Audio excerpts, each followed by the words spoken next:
तर मित्रांनो आता आपण कुल्लूमध्ये काल विश्राम केला होता, चहा घेण्यासाठी या ठिकाणी आलेलो आहे। तो क्या है भाई साहब आपके शॉप का नाम? यशवंत भाई। तर या ठिकाणी आलो मी चहा घेण्यासाठी। तर चहा घेतो आणि आता बिजली महादेवच्या दिशेने निघणार आहे आपण। तर बघूया वातावरण कशा प्रकारे, कारण की या ठिकाणी पाऊस देखील खूप पडत आहे। वातावरण बघूनच आपण पुढे जाणार आहे। जर पाऊस जोरात चालू झाला तर मध्ये कुठं तर मंदिर बघून थांबून घेऊया। खूप मोठं ग्राउंड आहे, पाहू शकता तुम्ही मागं पाहू शकता।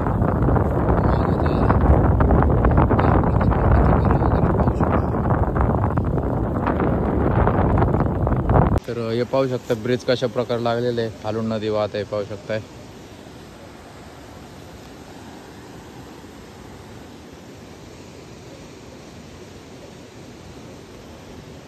हँगिंग ब्रिज आहे।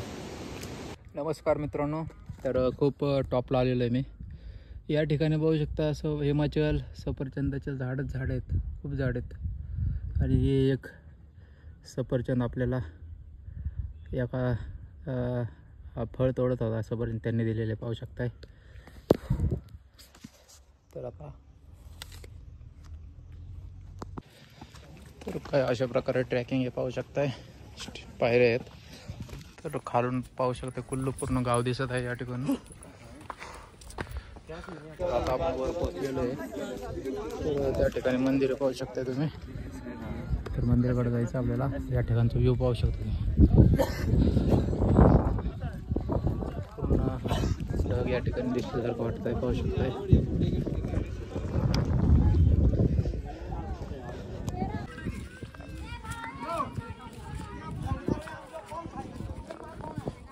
तर या मंदिराच्या पशी आलेले आपण दर्शन करण्यासाठी। तुम्ही शिवलिंगाचं दर्शन करू शकता, या ठिकाणी पाहू शकताय।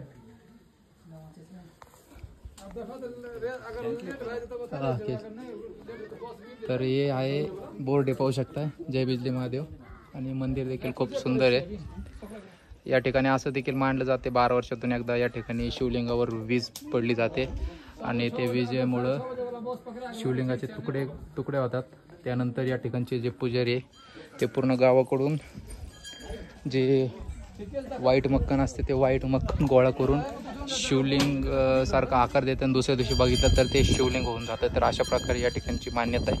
तर आपलं दर्शन वगैरे झालेलं आहे, तर आता निघावं लागते आपल्याला।